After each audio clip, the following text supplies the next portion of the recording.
여러분 안녕하세요. 넷플릭스와 유튜브가 안방을 점령한 이 시대에 무려 45년 된 전국 노래자랑이 12월 28일 140분 연말 결선으로 정면 승부를 걸었습니다. 영탁저 송가인, 이찬원이 한 무대에 모이고 세대를 잇는 초호화 콜라보와 45년 역사를 되살린 특별 무대까지 준비됐다는데요. 그런데 말입니다. 이건 단순한 특집이 아니라 선언일지도 모릅니다. 대체 어떤 판이 벌어지길래 이런 자신감이 나왔을까요? 안방의 리모컨이 오늘만큼은 더 이상 방황하지 않는다. 넷플릭스의 자동 재생도, 유튜브의 알고리즘도, 쇼츠의 끝없는 미끄럼도 잠시 멈춰서야 할 만큼 묵직한 한 방이 들어왔기 때문이다. 영탁, 송가인, 이찬원이 한 무대에 트로트 어벤져스 실화냐? 이 한 줄이 단순한 홍보 문구로 보였다면 아직 전국 노래자랑이 어떤 방식으로 시대를 역주행하는지 제대로 맛보지 못한 사람일지 모른다. 요즘 세상은 자극을 초 단위로 소비한다. 웃음도, 눈물도, 감동도 15초 안에 요약해 삼켜버린다. 그런데 그 흐름을 정면으로 거슬러 45년의 시간으로 단단히 단련된 국민 프로그램이 140분이라는 거대한 러닝타임을 꺼내 들었다. 영화 한 편을 넘어서는 시간이다. 심지어 우리에게 말한다. 이 시간만큼은 다른 채널도, 다른 OTT도, 다른 화제도 있고 우리에게 집중해 달라고. 이건 자신감이 아니라 선언이다. 우리는 아직 무대 위에 살아있고, 우리는 아직 사람들의 마음을 한 곳으로 모을 힘이 있다고. 사실 140분이라는 숫자부터가 이미 전쟁 선포에 가깝다. 요즘 시대의 140분은 도전장이다. 시청자들의 산만한 눈동자를 붙잡고 손가락을 멈추게 하고 가족들의 대화를 다시 거실로 끌어모으려면 그만큼의 명분과 무기가 필요하다. 전국 노래자랑은 그 무기를 꺼내 들었다. 바로 세대다. 그리고 추억이다.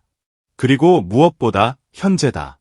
45년 된 프로그램이 오래된 잔치나 하겠지라고 생각하는 순간 그 오만을 한 번에 무너뜨리는 라인업이 등장한다. 영탁, 송가인, 이찬원. 지금 트로트판의 중심을 잡고 있는 이름들이다.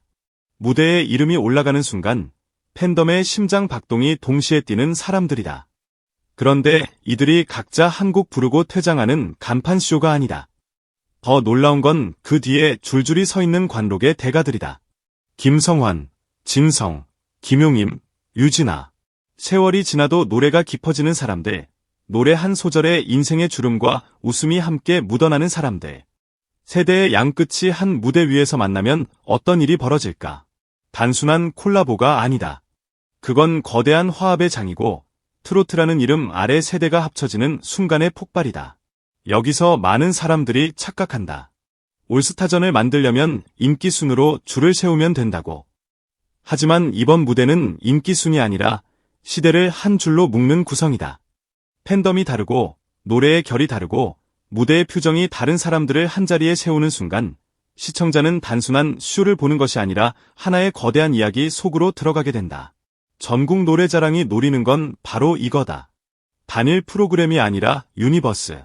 한 번 보고 끝나는 특집이 아니라 45년의 역사를 오늘의 호흡으로 다시 살아 움직이게 만드는 거대한 서사. 그 서사 속에 영탁, 송가인, 이찬원이라는 이름이 들어가는 순간 과거의 프로그램이 현재의 최고 스타들을 품어안는 장면이 완성된다. 그러면 메시지는 분명해진다. 우리는 과거에 머물지 않는다. 우리는 지금도 중심이다. 우리는 시대의 변두리가 아니라 한가운데서 사람들을 부른다. 무대는 더 영리하다. 단지 유명 가수들 다 모였네로 끝나지 않게 설계되어 있다. 자료를 찬찬히 뜯어보면 협업 무대가 곳곳에 숨어 있다. 둘이서는 무대가 있고 6명이 함께하는 대규모 콜라보가 있다. 트로트판 어벤져스라는 말이 괜히 나온 게 아니다. 이건 한 명의 스타가 아니라 스타들의 연합을 보여주는 장면이다. 그런데 더 중요하다. 왜 하필 전국 노래자랑이 이 연합을 만들 수 있느냐는 것. 다른 프로그램이 못하는 이유는 간단하다. 전국 노래자랑은 45년 동안 쌓아온 국민 프로그램이라는 상징을 갖고 있다. 그 무대는 단순한 출연 무대가 아니라 돌아오는 무대다. 초대가 아니라 귀환이다. 그래서 무대에 올라서는 순간 가수들도 팬들도 느낌이 달라진다. 여기서 불렀던 그 노래, 여기서 받았던 그 박수, 여기서 시작된 그 꿈 같은 감정이 동시에 터진다. 그 감정의 폭발이 140분을 버티게 하는 엔진이다. 그리고 이 특집이 정말 무서운 지점은 화려한 무대만으로 승부를 보지 않는다는 데 있다. 사람들은 요즘 오디션 프로그램을 보며 빠른 성공의 신데렐라 스토리에 익숙해져 있다. 몇 주 만에 스타가 되고 몇 달 만에 소비되고 몇 년이 지나면 다른 얼굴로 교체되는 속도전. 그런데 전국 노래자랑은 그 속도전의 정면으로 반기를 든다. 그 반기의 핵심이 바로 금이환양 서사다. 이찬원의 이름이 등장하는 순간 단순한 스타 섭외가 아니라 한 사람의 인생이 통째로 소환된다. 2008년에 처음 상을 받고 2019년에 최우수상을 받기까지 11년. 이건 한 번의 기회가 아니라 시간으로 증명한 성장이다. 송가인도 미스김도 이 무대에서 상을 받았다는 사실이 또 하나의 불씨를 던진다. 전국 노래자랑은 말한다. 우리는 반짝 스타를 만들지 않는다. 우리는 대중과 함께 오래 걸어가는 사람들을 키운다. 이 메시지는 요즘 시대에 오히려 더 강렬하다. 인생은 한 방이 아니다. 라는 말이 무대 위에서 노래가 되고 박수가 되고 눈물이 된다. 여기에 약극이라는 장치가 들어오면 이야기는 완전히 다른 차원으로 올라간다. 김성환, 진성, 미스김이 노래와 연기를 섞어 전국 노래자랑의 45년 역사를 되짚는 무대를 준비한다는 소식은 단순히 특이한 코너가 하나 추가된 정도가 아니다. 이건 제작진이 가진 자신감의 증거다. 역사를 그냥 나열하면 지루해진다는 걸 누구보다 잘 아는 사람들이 그 지루함을 감동으로 바꾸는 방법을 선택한 것이다. 다큐처럼 딱딱하게 쌓아 올리는 대신 그 시절의 유행, 그 시절의 웃음, 그 시절의 눈물을 노래와 연기로 엮어 살아있는 추억으로 만든다. 그러면 45년은 박제된 기록이 아니라 오늘 당장 숨쉬는 이야기로 되살아난다.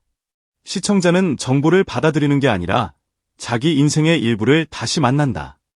한 동네의 장터 같은 무대가 어느새 국민의 역사책이 되는 순간이다. 사실 요즘 시대에 공동의 시간만큼 사라진 것이 또 있을까? 각자의 스마트폰 속으로 흩어져서 각자 다른 영상을 보고 각자 다른 감정을 소비하는 시대. 그런 시대에 전국 노래자랑은 거꾸로 묻는다. 우리는 아직 함께 울고 웃을 수 있는가?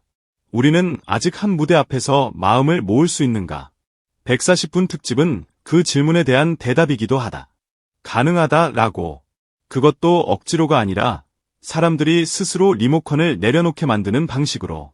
무대의 화려함, 이야기의 깊이, 그리고 45년의 무게가 한꺼번에 밀려오면 시청자는 결국 그 흐름에 올라탄다. 결국 이 특집의 진짜 승부처는 여기에 있다. 다른 프로그램처럼 자극을 쏟아붓지 않아도, 누군가를 탈락시키지 않아도, 누군가를 눈물로 몰아넣지 않아도 사람들을 붙잡을 수 있다는 자신감. 사람들의 인생과 닮은 성장서사, 세대가 섞이는 화합의 무대, 살아있는 추억을 지금의 감동으로 바꾸는 연출. 그 모든 것이 140분이라는 시간에 압축되어 폭발한다. 그러니 묻게 된다. 트로트 어벤져스 실화냐? 는 말은 과장일까? 아니다. 이건 실화다. 마지막으로 한 가지. 이 특집을 단순히 추억팔이로 치부하려는 사람에게 전국 노래자랑은 조용히 반문할 것이다. 추억이 약하다고 생각하느냐고. 45년이 왜 낡았다고 생각하느냐고. 그 시간 속에서 울고 웃던 사람들이 지금도 살아있고 그 사람들이 오늘도 여전히 노래를 듣고 그 노래에 위로받는다면 그건 낡은 게 아니다. 오히려 가장 강력한 힘이다. 그리고 그 힘이 140분이라는 무대 위에서 트로트 어벤져스를 호출했다. 이제 선택은 시청자의 몫이다. 그날 그 시간만큼은 다른 모든 콘텐츠를 잠시 멈추고 한 무대가 만들어낼 거대한 감동의 파도를 함께 타볼 것인가. 만약 탄다면 아마 이렇게 말하게 될 것이다. 아, 진짜 실화였네.